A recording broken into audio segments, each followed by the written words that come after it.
This podcast was produced by OAR FM Dunedin with support from New Zealand On Air.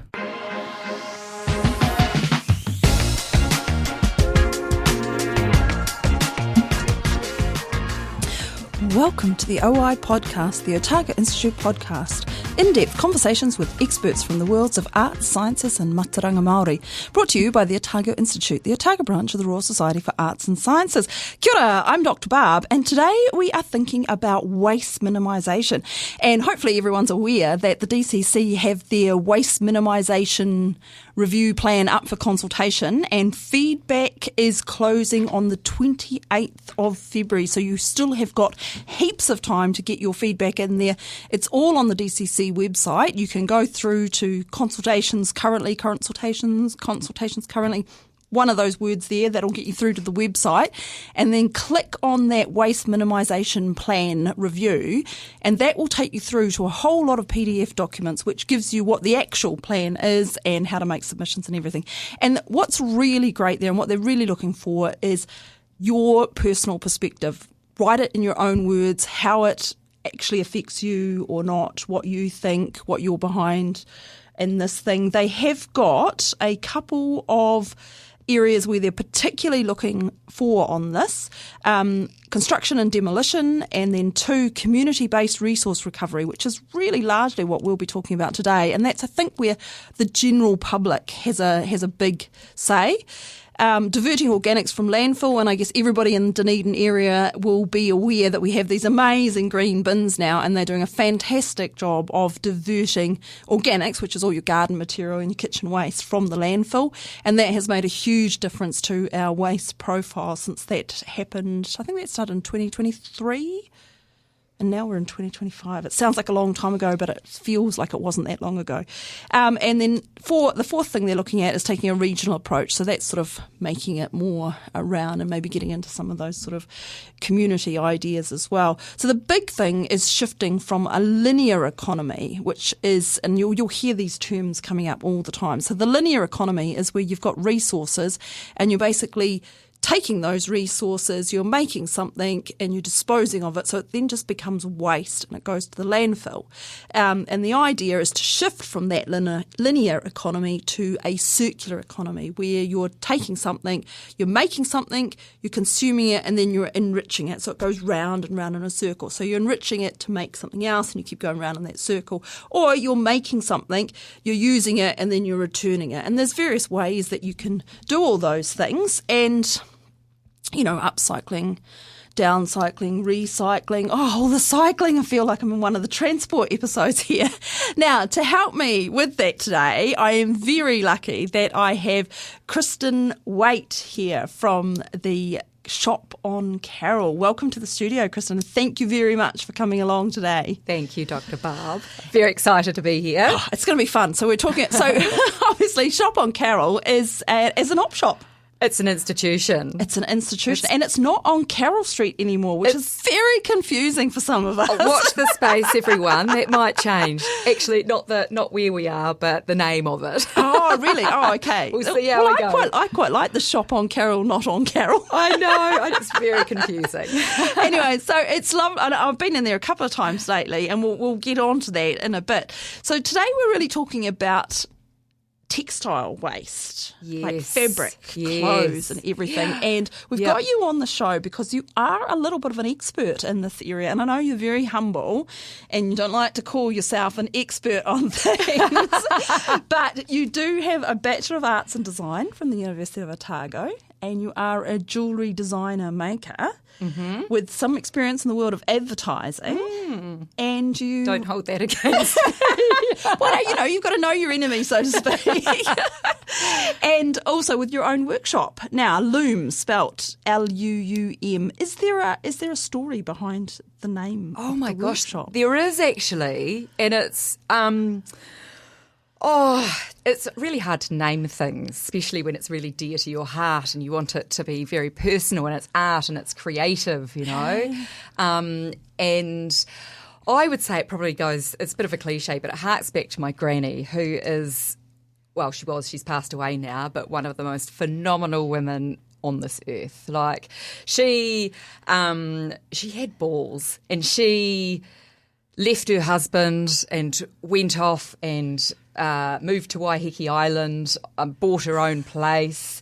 You know, she just way always back in the had, day, way back into the day, yeah. Real glint in her eye, always. She was always, she'd have the measure of people, and she'd always, I just adored her. And it was sort of working with this glint in the eye, with this idea of jewels and all the facets they have, and the sparkle and the thing like that. That. This is the woman who went and got a tattoo on her 85th birthday because she wasn't allowed to bungee jump off the Auckland Harbour Bridge.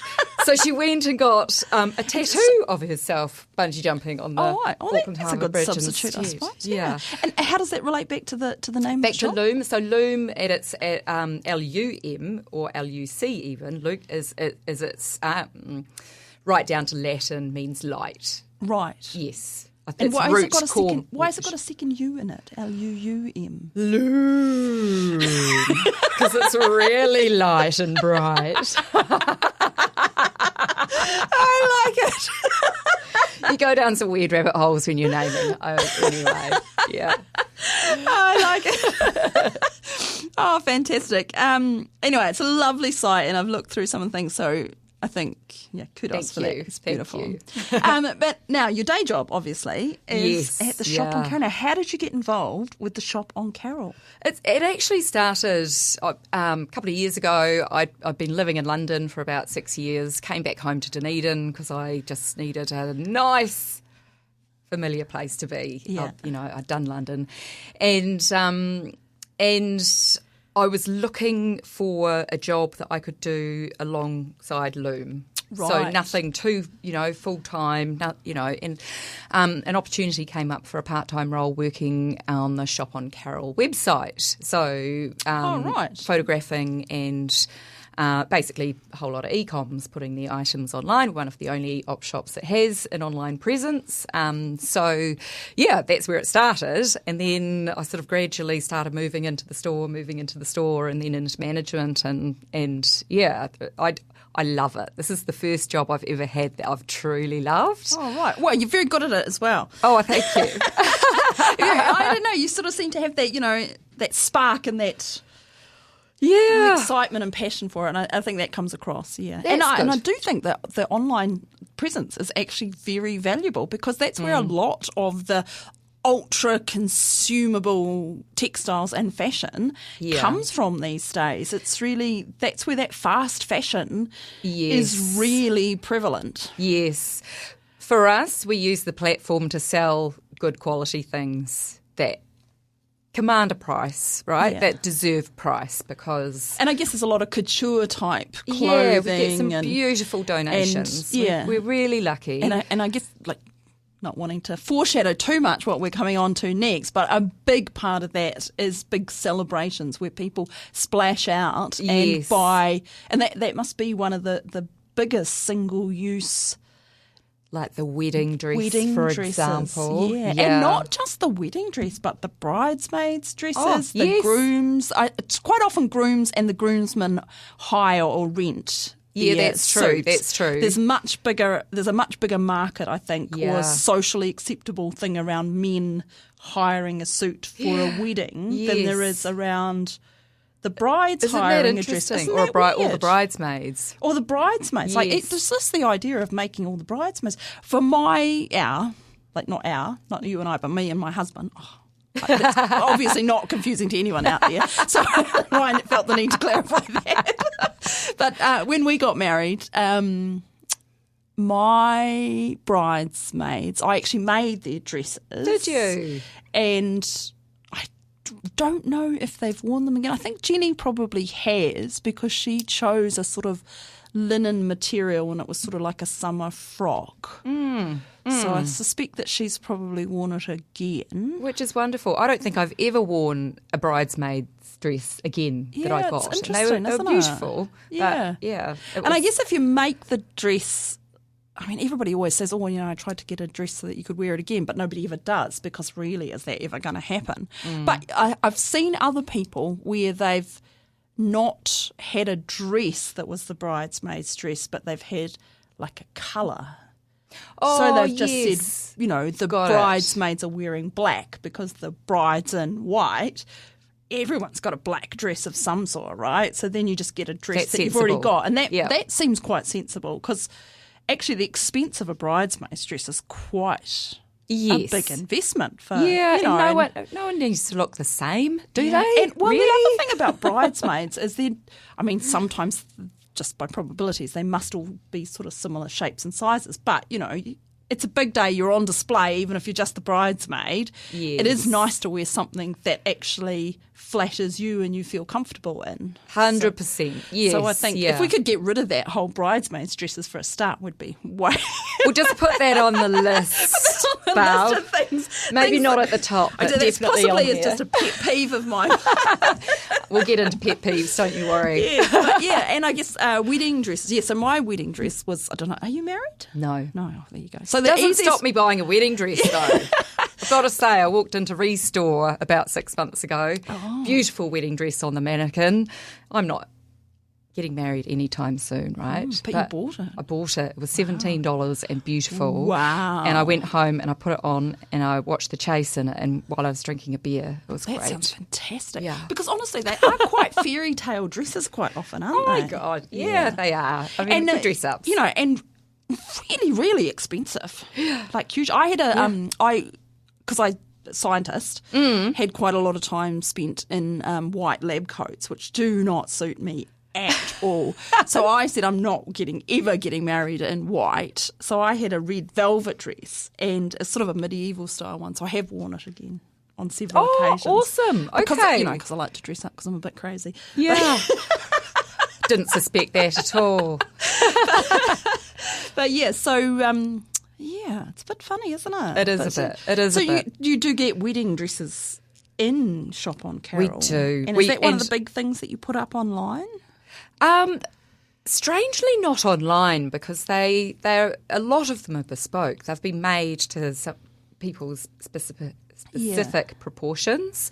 Some of them are really old. Some of them are over 100 years old. Oh, really? Oh, my goodness. I can Some- almost see that going into toy too. I know. They don't want them. Absolutely beautiful. Really and really beautiful. nice fabrics if you go back that time. I mean, polyesters are like the 40s for the earlies, but 60s really. Yeah, there's a lot of gorgeous polyesters silks really and sort of things. came in there. But when you get, and I guess wedding dresses, you do tend to get those more expensive fabrics, don't you? And a beautiful, lot of fabric. Yeah, and beautiful beadwork and lace and, all that ornate. I mean, we have a room dedicated to just wedding Just dresses. yes. And we got donated a Vera Wang the other day. Oh, my goodness. Which is a bit exciting. Wow. And so what sort of price do they range in, the wedding dresses, when you're reselling them? We try and keep it really sensible, like not much over $250. Right. Like, anything from about $50 through to $250. Which for a wedding dress is amazing. Is isn't it? amazing. When you think what you Yeah. can pay. Because you seem to put wedding on the front of anything, whether it's cake or venue or anything. And it just, the price just absolutely skyrockets. So. We did at one point, we don't now, and I'll tell you why in a sec, but had over 100 wedding dresses. Wow. So we would love an outlet, some kind of show, some kind of event. The thing with wedding dresses is that if you do have 100 wedding dresses all in one place, then you can go there and something's going to fit. More likely than not, right? Yes. Whereas if you've got like 10 in a shop, then the chances of getting one to fit are just we do have a special room where you can come in with your bridesmaids if you want and try them on. And of course you can adjust them as well. Yeah, So that's the beauty of it. So And I think wedding dresses are really the sort of thing where it's actually quite not easy, but perhaps more easy to adjust them for size, because they're the sort of thing where you can add strips of fancy other fabric in at any point, and they do tend to have a lot of fabric, some of them. Yeah, and I think people are really open to wedding dresses being adjusted, to the nth degree. Have you ever seen it say yes to the dress? Yes. And I don't watch it on a regular basis, but I did see. You're familiar. One of my favourite movies is The Proposal with Sandra Bullock, and they adjust the dress from And the grandmother. Ryan, yes, and of course. Yeah, it's always much easier to go from big bosomed dress to a smaller one. Ryan Reynolds' son, Sandy B. So good. Yeah. Yeah. But I mean, that's the classic place where wedding dresses do tend to get kind of altered and then reused is when they're being passed down through families, and that has been quite a tradition for across the world in lots of different places. So I mean, the reality is that no one wants to wear their mum's dress. That is true, So my mum got married in the registry office here in Dunedin. She had sort of a pale blue 60s suit. Yeah, 70s. Sorry, early 70s suit. Yeah. So that wasn't going to happen. No. Don't stand too close to the fire. So I mean, but then our grandmothers and our great grandmothers, some of them had absolutely fantastic wedding dresses, and I think there's that whole kind of thing, but who knows where they are. Beautiful. Well, we've got a lot of them.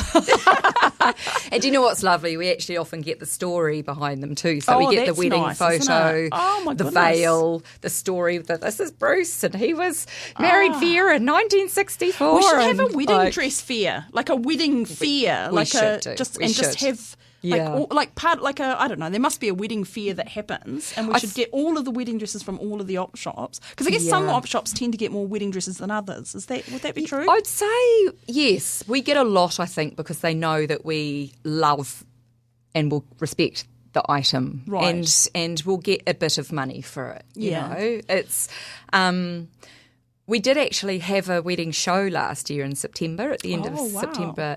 In the store, turned everything bridal. There were even ways that you could upcycle things for table decorations. Oh, yeah, of course, because that's, all of that stuff. And there's some beautiful lace doilies and things that you've got there at the front as well, and tablecloths as well, beautiful white tablecloths. Learning to make your own candles, your own jewellery, your own, upcycling from vintage jewels and things and all that kind of stuff. So really keen to see some of this stuff be cycled through again. Yeah. Because what we are finding at the moment, I don't know if I'm jumping ahead or not. Jump ahead. Is that we are drowning under fast fashion clothes at the moment. And a lot of the op shops I know locally have stopped taking clothes because most of it is just crap. Sorry to say, but it's just awful. It's been bought off Temu or Shein or AliExpress or any of these super fast fashion outlets, and we can't sell them. We can't do anything with them. Yeah. Because they sell them for $2, so we then can't actually sell them for anything. For anything. God, isn't that sad? And that's, I mean, I guess I looked up the Greenpeace site beforehand. Yes. According to Greenpeace, every year 180,000 tonnes of clothing and textile waste is thrown away in New Zealand landfills. Yeah. That's the equivalent of 6,429 shipping containers. And that is nuts. A lot. It's nuts. It's nuts. When you imagine how big a shipping container is and then times that by 6,000 and whatnot. I mean, when you think, and that's New Zealand, right? We're a small country. Mm-hmm. And a lot of that will be synthetic polyesters, that 100%. sort of things. And we hear, what I would like to get onto, before we go too far down. Start getting really ranty. Yes, before we go too far down the line, is talking just about the Runway Revival. Favourite topic. I guess the polyester, we'll finish with the polyester first, because the polyester does deserve a bit of a rant. So it is petrochemicals, right? So it's basically, it's the same as oil, so it's got huge emissions on it, even though, it's a bit weird, because if you look up the carbon emissions of different fabrics, textiles, which I did beforehand, there's all sorts of weird things that come into it, because it's the making of the textile, how much goes into that. So wool, because you've got to take into account the whole of the sheep's life and the carbon emissions that are involved in that, and all the bits going down the line of wool. So you go through the scouring process, and then it goes to the mill, and then it might be dyed, and then it gets knitted or crocheted or made into some commercial fabric somehow. And then it goes and gets cut up, and there's little bits that go out of that. So all of that gets taken into account. But I think what really needs to be taken into account as well is that if that piece of clothing is then worn every day for 3 years, that is, whatever that amount has to be divided by 1,000. 3 years times 300, right? Mm-hmm. Whereas if you buy a thing made of petrochemicals and you wear it once because you just bought it for some sort of random party, and then you throw it away, you're dividing that by once because that's how often it was worn. And I think that's where our big problem is. It's the number of times that we wear something. Yeah.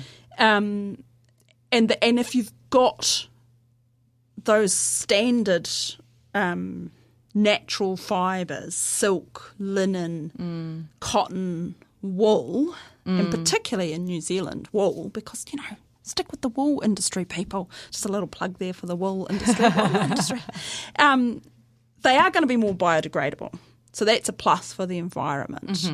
Leaving aside the dyeing, but that's kind of standard across all fabrics. Everything's getting dyed. They are going to have less shipping costs if they're made in New Zealand. So that's a big plus for wool. And then you've got that whole reusable and durability type idea. And I think that's where we're not taking the whole of the industry and the whole lifetime of that garment into consideration. And I think that's, you've got that circle economy there, which op shops are a huge part of that in terms of textiles and fabrics, but that's only going to work if those objects are still desirable. And that's the amount of wear that's left in them, and also the kind of classicness of them. Yes. Well, I guess this is the issue that we've got, is that we can resell quality items, but what we can't sell is plastic, polyester. They've gone bobbly in the wash after one wash, one wear. We can't do anything with those. So even, brands from Kmart and in the warehouse, all the Ankos and the H&H, they're not built to last. They're very cheap, brand new. They're $7. That's quite enticing. Yeah. Equally, it's not going to get you through a year of wear. Yeah. And we're just seeing, I suppose, two streams of thought at the moment, is that, people just want things instantly right now. I should be able to have it. If it's cheap, great, awesome. Yeah. Versus people who are really, really worried about the environment and what is happening to things all around us. South Dunedin's flooding, all of this kind of stuff. And these are all things. Yeah, this is all kind of part of the big. Part of the big situation. All part of it. And at some point you've just got to go, where do we draw the line? Because this is ridiculous. And it has got to a ridiculous level now where a lot of stuff we just don't know what to do with it, which I guess is where, the DCC, we may start needing support now, because generally as a charity we can, repurpose things, we can get things back circulating it into the community. But if there is no need or want for those things, then we're stuck with it. It's sort of we're the last point before landfill. But I equally think that a lot of people just think, I don't want to feel the guilt of throwing something away, so I'm going to give it to a charity store and think that they can use it. I have that, and we have these discussions with my husband and I. We have these discussions, and we're like, we need to have some more space, and then we'll get to this point. I'm like, but literally no one will wear the clothes that I have, because I wear them and then I'll wear them and then I'll wear them in the garden, or I'll wear them and they'll have holes in them and they'll have stains in them, but they're my holes and they're my stains, so I don't mind wearing them, right? Right. But somebody else doesn't want to wear my holes and my stains. No. And if you're in the garden and you're doing stuff, then you need some raggy clothes, and then you can turn them into rags and dishcloths and, dusting rags and whatever. And at that point, then they get to the point where they're used up. And then so we've seldom donate stuff to the op shops, just because I don't have, and I mean that's partly it's because I hate shopping, right? I hate shopping for clothes. That's why I learned to sew, because sorry. It's all right. You don't have to love shopping. Anyway, we just wear things until they're dead. And I feel what should happen. Yeah, but I feel also very guilty about some things I have in a box that people could wear. Yeah. But I really don't know if anyone would want them. And I keep thinking, if I hand it to the op shop, then it's just going to be like a drag for them. No, so have you got more kind of rules about or indications of what things are useful, what things you really want, would you like more donations of, and what things you'd rather just say, okay, please no, thank you for the thought, but no. So I mean, firstly, I have to say thank you to everyone who does donate to us, because that is massive. We use the funds, we're part of Presbyterian Support Otago, and our funds go towards the food bank and to children's support services, and the money stays in Otago, so it's a really, really nice charity for it to go to. For that, it makes a real difference, especially now with the cost of living and things. A lot of people are at that food bank. So, and I was in the shop the other day, and with the students back, it was absolutely buzzing. So, it's a huge resource for people wanting cheap clothes as well. Absolutely. And the other day, you had 3 dresses for $10 sale on. I was like, wow. I mean, that's fantastic. It's great, but it's a lot of little dresses that not many people can wear, so thank goodness the students are back. But what I would say is that the things that we do something with, and that we can resell, and this money can go back into the community is quality stuff. It's natural fibres, it's wool, it is the silks, it is the things that have been made properly out of fabrics that have some hardiness, and it's the things that are made out of polyester that just we can't do anything. I mean, natural fibres, it's easier to get stains out of those things. Plastic sort of stuff, you just can't really. It's impossible. Yeah. So, and it's just, I was complaining to my husband yesterday because we're talking about the Runway Revival. And in my starter pack. So the long-term listeners will know that I have signed up for the Runway Revival. And in my starter pack, I did get quite a lot of polyester cotton blends. I had 2 items that were wool. One. It was the suit, so it was a jacket and pants for some sort of a teenager, so it didn't fit anything, but they were wool. Everything. Oh, and a silk tie. I had a silk tie as well. Yeah. Yes. So everything else was polyester, ranging from 100% polyester to, I think, 35% polyester. But it's just such a nightmare to work with because if you want to sew bits together, it just doesn't hold a crease. So it's really, for home sewers, honestly, polyester is, and polyester anything, because it's, and especially if you've got polyester blends, because the pressing, the ironing temperature is just different.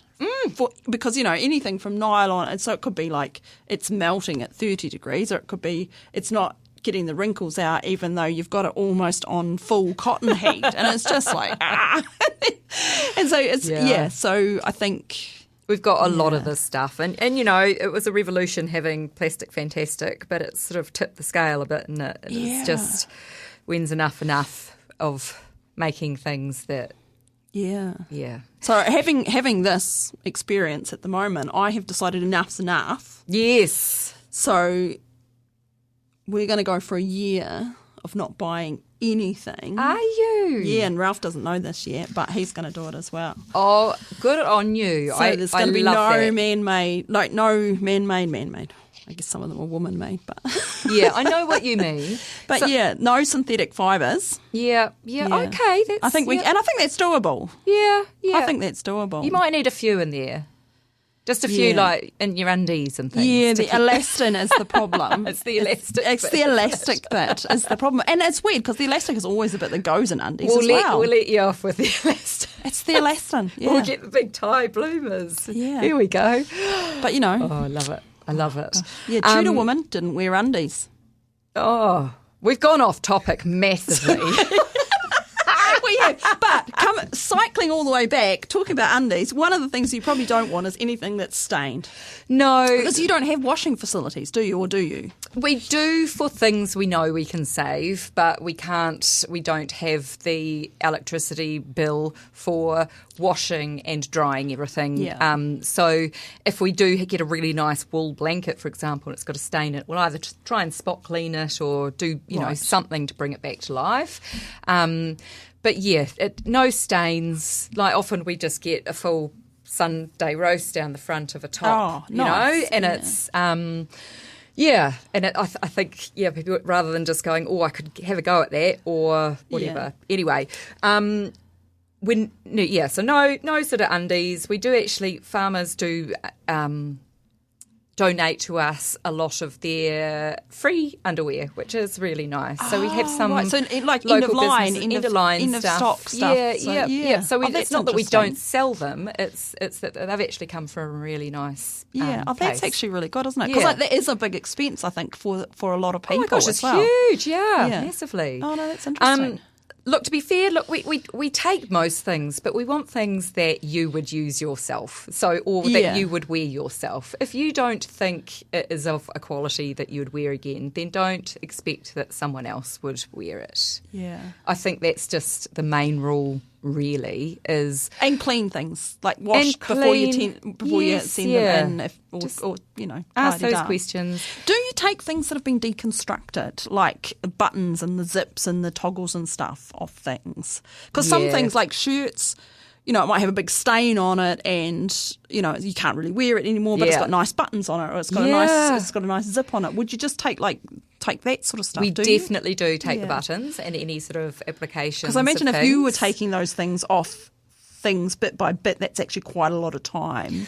It is, but we have a lot of very, very loyal volunteers who just love doing that stuff. They love a button, like it's actually a really nice sort of social community in the store, out the back in the warehouse, where, that we are trying to save every little bit that we can. Nice. We just can't save everything. Yeah. And I noticed the other day that you have a lot of other, like the bits for doing things. Like you have cotton and patterns. Patterns is a big one because I had this discussion with my dad the other day because I got a couple of the patterns. $1 for a pattern. Yeah. Anyway, my dad, I took them home and I was sort of taking them out and straightening out the bits of pattern pieces, and my dad was completely incredulous. He's like, what's the chances that it's got all the pieces of the pattern there? And I said, do you know what? I think you'd be very unlucky to get one that doesn't have all the pieces of the pattern there, because sewers keep their patterns. Mm-hmm. So the only reason that those patterns have gone to an op shop is it's either someone has had to stop sewing for some reason. They may have passed on, or they've gone into downsized their house, or they're unable to sew for some reason, and someone has donated all of their sewing gear as a lot to shop on Carroll. Yes. And sewers always put all the pieces back in the pattern, they keep their patterns. But believe it or not, Barb, we do actually have volunteers who check that all the pieces are in there. We check that with all the puzzle pieces. So does someone make all the puzzles? I think they just count the bits. If they say it's a 500-piece puzzle, then they'll because it would be easier to count them than actually make the puzzle.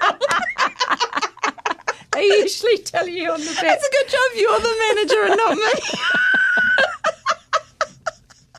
Oh, dear. But honestly, so there's still that thought of another person's trash is another person's treasure. And that is so true a lot of the time. Like, there are some beautiful vintage things out there. Yes. Even and retro of course, just things that don't there. fit, right? Because people change size over time. Things that don't fit. And we love that stuff because it comes with a story, it comes with some history, and we know we can get some good money for it for the community, and we know that someone will walk out absolutely loving it. Like, absolutely loving it. Yeah. Oh, that's nice. Yeah. So you get, like, all those nice stories. Yeah, there are people thrifting for a lot of different reasons. A lot of it is just the thrill of the hunt. It's finding, their own creativity and personality in what finds them rather than what you go out to find. I can see that. And you get an individual look as well, I think. Yeah. So I think it's really, and I think Dunedin's good on that. And I think that's possibly why Dunedin's a bit known for its op shops, I think. Yeah. And I think that's partly that's the student vibe. Mm-hmm. That makes me sound old saying vibe, doesn't it? Next you'll say funky.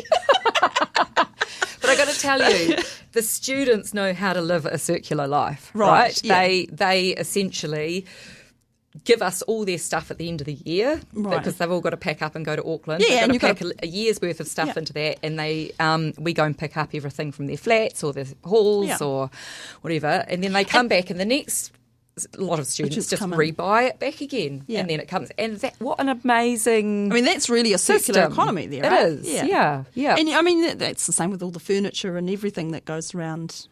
Students, and I guess that's kind of which is fabulous. So that's why the students are such a great resource and audience as well. How do they find out about you in particular? Do you go and do things at the O Week, or is it word of mouth, or do people just know that shop on Carroll's there? Do they go around all of it? Is there some sort of a map of all the op shops in Dunedin? Oh, see, so many questions. I know when we shifted to York, there was a pub map because there's more pubs in York than there are days of the year.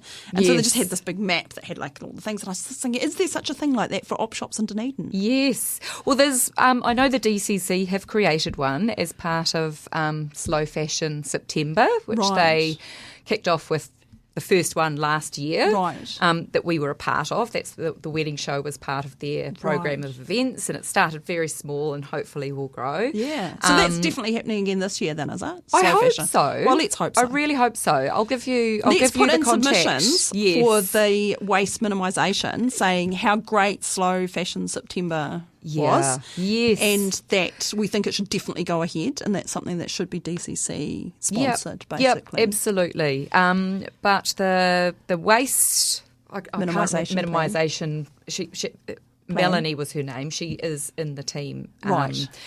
And I've been dealing with her, and she's actually created a map of all the charity second-hand op shops as part of the DCC, but I don't know how widely spread it is. I'll see if I can find the link to that and put it on the episode. Definitely do it. Because that's really useful, that sort of stuff, isn't it? We'd love to print some out and put some in the store as well, because we all generate, Yeah, and I think that the great thing with op shops is it seems like there'd be a competitive thing there, right? Because there's lots of op shops. But actually, I think it's more like a community thing. Like you pass people on and you go, okay, well, if someone comes in looking for something specific and you know that you don't really have a line on that, you pass them on to the next person. Yeah. The next shop, rather, and sort of direct people in. Absolutely. But it just... Well, but people generally do the rounds, right? I definitely think so, do. Yeah. I've got my favourites and I'll have a hoon around, but there's nothing. But I don't shy away from recommending, hospice shop or restore or for people who have been into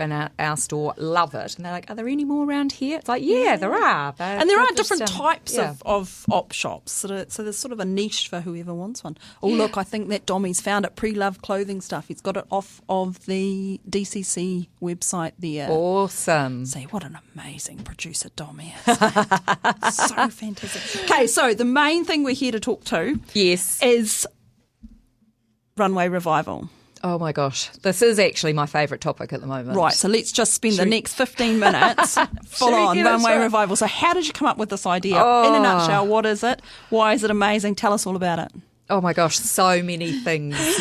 Okay, so we've always done, as Shop on Carroll, a bit of a vintage month or a retro month where we've completely turn the store into, a antique wonderland almost. And we have, film industry people coming and fashion designers coming. And it was always when ID Fashion Week was on, when all the fashionistas were in town, so that they would come and buy, those 100-year-old laces for inspiration for their collections or buttons and things like that. And so that's where this sort of started.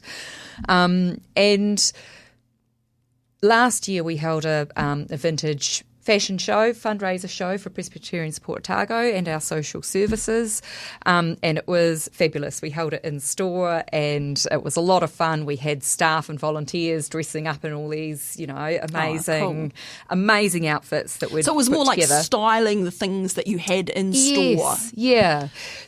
And were you in charge of the styling? Little bit, some of it. Sounds fun. Yeah. It's like dress also ups had for a grown-ups. stylist. It's dress ups for grown-ups, It right? actually is. Yeah. Think how many across chest bags there were there. It was ridiculous. But this year we wanted to up the ante. There were a lot of learnings from that. And I think there's actually, it is coming to the point now where we've got so much that we can't sell, Right. that we don't want to sell, put into landfill. Right.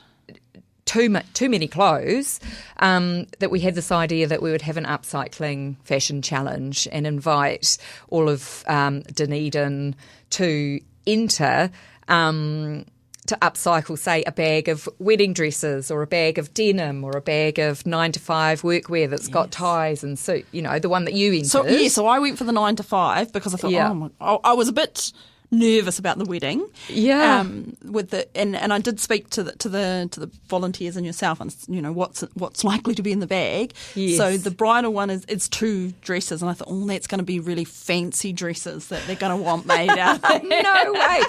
I guess the challenge is that you take, say that, let's use wedding dresses as the example, the epitome of a one-use thing. Wedding dress redemption. Yes. I like the names. I thought that was really good. clever. Yeah. Sorry, carry on. And make it into something ready to wear. Right. So it doesn't have to be into another wedding dress. It can be into anything. So it could be pajamas. streetwear. It could be pajamas. It could be a nice dressing gown. You've got some really luxury fibres there. Right? Beautiful, and a lot of fabric. So there's a lot to work with. And so it's been picked up by school students from, and of course they may be mostly white, right? Because they're wedding dresses, and for some reason the whole of society, and I know the reason, don't write in and tell me the reason, I know the reason, it's rhetorical for some reason. People have decided to go white, okay? But you can just dye natural fibres, and natural fibres take dye really well. Really, really, really well. And wedding dresses are the classic example of just get a beautiful fabric and dye it a beautiful colour. I've just been blown away. We've had all the creative check-ins on the challenge, on the design challenge this week. I bet there's and some just gorgeous ones from the blown wedding. away by the standard of the design. Oh, wow. So the show... I've got stiff competition, folks. I've got stiff competition. And this is, of course, all leading up to Runway Revival, which is our major fundraiser for the year. It's going to be the night before ID Fashion opens. ID Fashion, the show, on Friday. So we're going to be on the Thursday. So that's the 3rd of April. So that's a save the date. It's a save the date, massively. Now, how do people support that? How do they get tickets? Tickets just went on sale yesterday, actually. Wow. So get in quick. They will actually sell out. Wow. The venue is amazingly gifted to us by Dunedin City Motors. They've just got a really big showroom that they're going to take their cars out of. Oh, wow. So it will be a proper runway. It will be a proper runway. And the models will walk down the runway. Yes, with they their will. In their glorious creations. Wow. Yeah. That's amazing. There'll be some vintage cars parked outside. There'll be a red carpet. Fantastic. It's going to be a very glamorous event. Nice. It's a fundraiser. So we want people to come and open their wallets, essentially. So it is all about the fashion, but equally it's all about raising money for our exactly. bank. Yeah. So it's a double win-win, because all of the outfits on display will be basically upcycled, right? So the idea is that you've got the starter pack, which is worth $50 from the shop. So someone has gone and you have gone through and said, okay, these are the things. You've kind of, I imagine that you've tried to make the packages, the starter packs, sort of similar for the different categories. We've tried to make it very fair. So it's quite fair, and you don't see them, right? You just get a big yellow bag that's got a number of items in, that's quite big and quite heavy, and you can see my unboxing at home. So Awesome. So there's either the denim redefined one, so that's a whole outfit basically that's going to be made out of different types of denim, I guess. And then there's the wedding dress redemption, which is a big bag with one or two massive frou-frous. And then there's 9 to 5 reimagined, which is work clothes. And all of the clothes are aiming for wearable clothes. So it's not like wearable art. It's not like the WOW show. So it's not going for, crazy things that are glued together that look amazing, but actually they're never going to be worn again. No. This is all about making things that are upcycled and will be used. So if they're on the runway, do people then get to bid on them? Is there going to be a silent auction or what happens to the clothes after the runway revival? Massive bun fight at the end. No, do you know what? I know how many hours that these entrants are putting into their outfits. So I've given them the option. You can keep your outfit because a lot of them are making them to their own body measurements. They will be the models. Right. Equally, they have the option to donate them for us to then sell for charity. So I haven't... And you'll know that before the night, will you? We'll know that before the night. Right. Yes, yeah. But we will have a couple of racks of absolutely beautiful things from Shop on Carroll. Oh, so nice. So do bring your wallet. Do bring your wallet. Know what size you are. Know your measurements, I guess. Yeah. So my model's going to be my husband, who's graciously agreed. Oh, he has too, yes. Yeah. So he's going to be there. And hopefully there'll be some other men's clothing there, because actually there must be a big bias in clothing that you get as well. There really, really is. And it is, I mean, I guess the fashion industry is mainly targeted towards women anyway, isn't it? But on the other side of things, blokes tend to not like shopping as much, although that might be changing, but we'll wear things to death. So there's nothing to donate. There are other things with the gardening clothes with the holes and the paint stains and the things, maybe, So, but I mean, work people that go to offices, like men go to offices, do they, or what happens? I mean, maybe they just have work shirts that are too boring. We get a lot of work shirts, but not a lot of other menswear. Yeah. So if anyone's got some menswear out there, bring it on in. Menswear is a big thing, I think, because it's something that people that I think would be in demand as well. I would say too that the split between people coming in the store is probably about 60-40. Like there are a lot of men coming into the store. Oh, right. It's not. It's but then we just don't have enough. Yeah. Well, when I was going through the patterns, I was just absolutely amazed, and that's standard for sewing. Like you've got this massive sewing book of patterns. Doesn't matter what brand you look at, and there's like 3 pages with the men's patterns. Yeah, yeah. And half of them are called unisex, which I don't believe in. There are. It's really interesting, I've got some youngsters working on the team, and when I say youngsters, I mean like between 20 and 25, and they're fabulous. But to them, their friends, their guy friends, are absolutely into fashion. Yeah, and I think that's thrifting. A university thing as well. That is a bit of that. It does that sort of. Has the ability, and I think it's also changing in New Zealand. I think New Zealand has been very staid and boring in their men's fashion. I think Anglo-Saxon men's fashion is pretty boring to start with, in my humble opinion, which isn't that humble.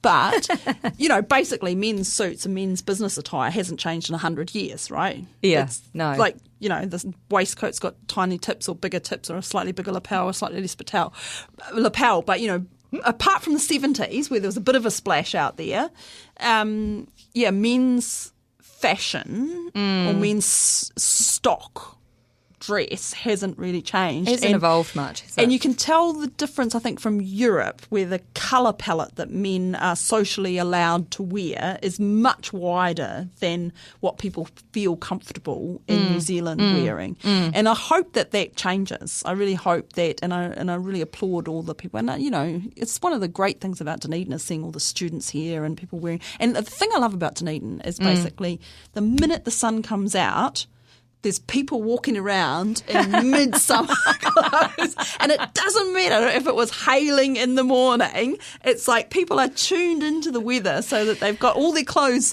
kind of strewn around the bedroom somewhere, and they just immediately are putting on. And, you know, that whole mix and match. And, you know, people talk about the Dunedin, what do they call it, the Dunedin style?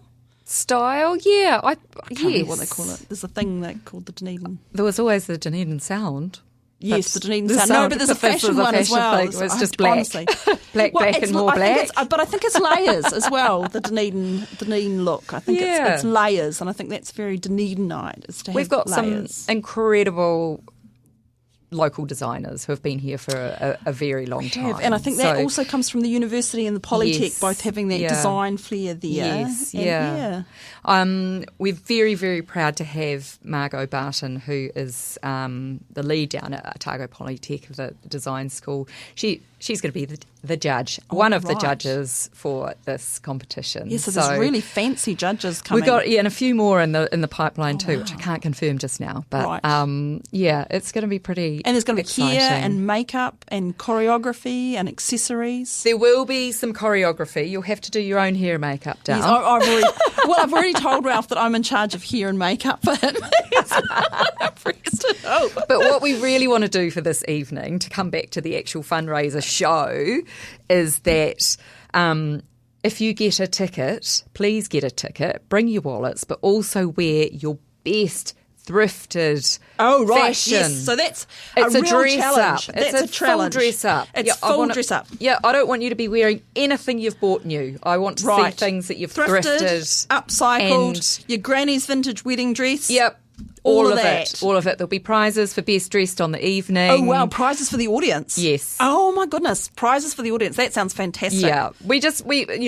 I know we're talking about reasonably serious things, but actually you can have fun while you do it. Yes. And it's going to be amazing because there's some really talented people there. I mean, we're in it for the fun, my husband and I, and we're just hoping to scrape above the line to maybe get through to the runway. But even if we don't, I just got an email yesterday saying that there is going to be a dress rehearsal. Yes. Which means that he will get to walk down a runway, even if it's not the big one on the night. So thank you very much for doing that. No, look, to be honest, the quality of the entries have been so high that we might actually just pull everyone through to the actual show because everyone's put in so much hard work. There'll still be the competitive element of, who wins. Yeah, and I mean, I was really appreciative of having the actual criteria spelled out here. So innovation, the innovative use of PreLoved materials, creativity, creative concept and design aligns with one of the three themes. So that's the denim redefined, the wedding dress redemption, and the 9 to 5 reimagined. Circularity, which is the reuse of the PreLoved garments provided by Shop on Carroll. And of course, we've got that $50 starter pack, but we also got a $50 voucher that we could, spend in shop to augment our, just to get enough clothing to put together. Yep. And the execution. So that's made to a high standard, fits the body, allows movement, and has a life beyond the event. So there will be no gluing. Hot glue guns. There'll be no hot glue guns. And fantastic prizes as well. So there's a first, a runner-up, and a third place prize, which are all big Shop on Carroll gift vouchers, and a key sponsors prize. That sounds very enigmatic. It is. Mysterious. Yes, and those will be revealed closer to the time. But I can't wait. So we've luckily got a lot of local businesses who are right behind us in this. So it's such a great event, I think, and it's going to be a cross-community event. Super creative. It should be fun. And I imagine there's going to be lights and music and the whole, it's a night out kind of vibe. We are literally rolling out a red carpet. Oh, wow. I know. Amazing. It sounds amazing. So the tickets, just before we go, so the night is the 3rd of April, 2025. Correct. The tickets can be bought from the Presbyterian Support Otago website, which is psotago.org.nz/fashion show.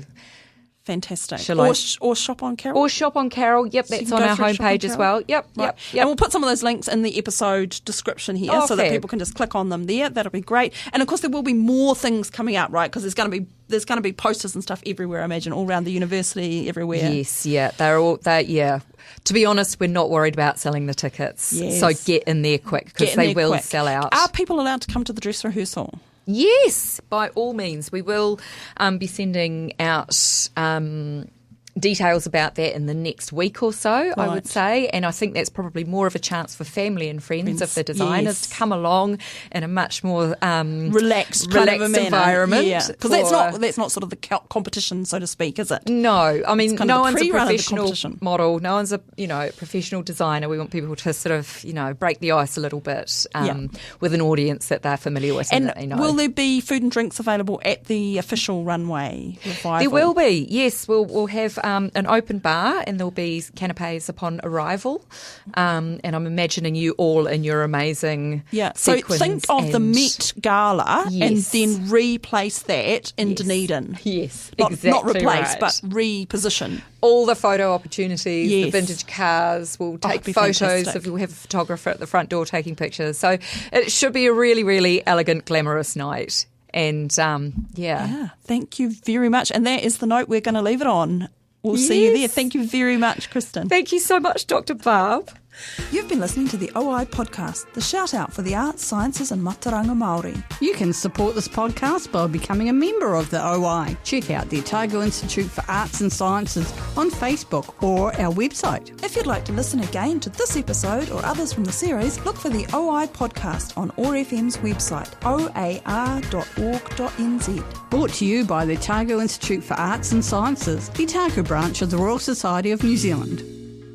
This podcast was produced by OAR FM Dunedin with support from New Zealand On Air.